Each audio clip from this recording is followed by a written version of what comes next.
आज पश्चिम बंगाल में पहले चरण की 152 विधानसभा सीटों पर वोटिंग हो रही है। पहले चरण में कुल 1478 उम्मीदवार अपना भाग्य आजमा रहे हैं। पहले चरण में 44,378 मतदान केंद्रों पर 3,60,00,000 वोटर मतदान कर रहे हैं। सुबह से ही मतदान केंद्रों पर वोटरों की लंबी लाइनें दिख रही है। वोटर उत्साह के साथ मतदान कर रहे हैं। बीजेपी नेता सुवेंदु अधिकारी और दिलीप घोष ने भी मतदान किया। पश्चिम बंगाल में मतदान के बीच कई इलाकों में जमकर बवाल भी देखने को मिला है। मुर्शिदाबाद में टीएमसी और आम जनता उन्नयन पार्टी के हुमायूं कबीर के समर्थक आमने सामने आ गए। दोनों पक्षों के बीच झड़प इतनी बड़ी हो गई कि पथराव शुरू हो गया और हालात काबू में करने के लिए लाठीचार्ज करना पड़ा। वहीं कुमारगंज सीट पर भी तनाव देखने को मिला है। यहां बीजेपी उम्मीदवार पर हमला होने की खबर सामने आई है, जिसके बाद इलाके में तनाव बढ़ गया है। हालात बिगड़ते देख सुरक्षा बलों को मोर्चा संभालना पड़ा है। इसके अलावा कूच बिहार में भी झड़प की सूचना मिली है।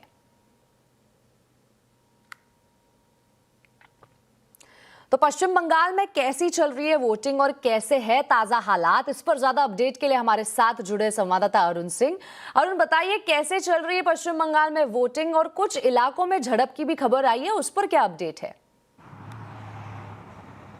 देखिए, पहली बात तो कि वोटिंग के पिछले सारे रिकॉर्ड टूटने वाले हैं, क्योंकि 78% वोटिंग 3 बजे तक हो गई थी। ये दिखाता है कि पश्चिम बंगाल के मतदाताओं में कितना उत्साह है। और 152 सीटों पर 152 सीट्स पर जो सुबह से मतदान शुरू हुआ है वो लगातार चल रहा है और अब भी पोलिंग बूथ के अंदर भारी भीड़ है और लोग अपने मताधिकार का प्रयोग करना चाहते हैं। जहां तक हिंसक झड़प की बात है, मुर्शिदाबाद में और मालदा में कुछ जगहों पर जरूर इस तरह की खबर आई थी।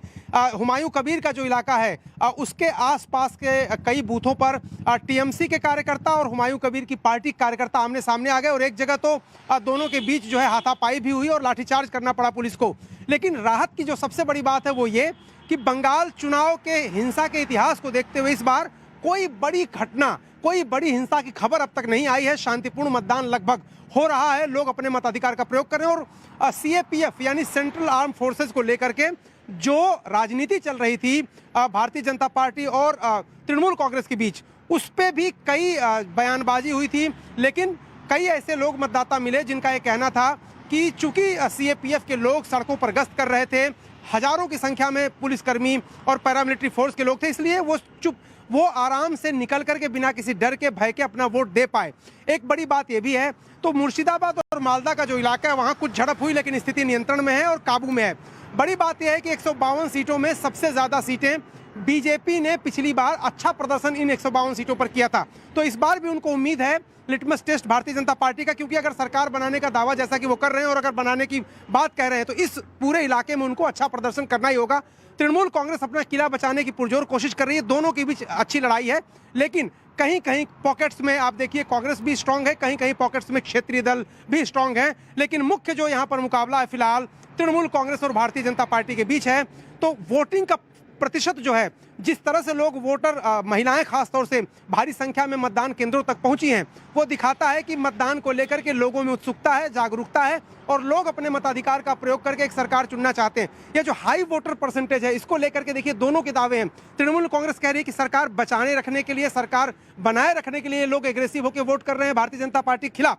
बीजेपी कह रही है कि सरकार बदलने के लिए ये वोटिंग हो रही है। इस बीच सच्चाई क्या है वो तो 4 तारीख को सामने आएगी। लेकिन ये इतना जरूर है कि हाई वोटिंग परसेंटेज से दोनों जो पार्टियां हैं दावे भले करें, लेकिन अंदर अंदर थोड़ा डर भी दोनों को है कि आखिर किसके पक्ष में ये वोटर बाहर निकल रहे हैं। अरुण, तो ये कहा जा सकता है कि पश्चिम बंगाल के पहले चरण में बहुत ही ज्यादा अच्छे परसेंटेज के साथ वोटिंग हो रही है। बहुत बहुत शुक्रिया इस पूरी जानकारी के लिए।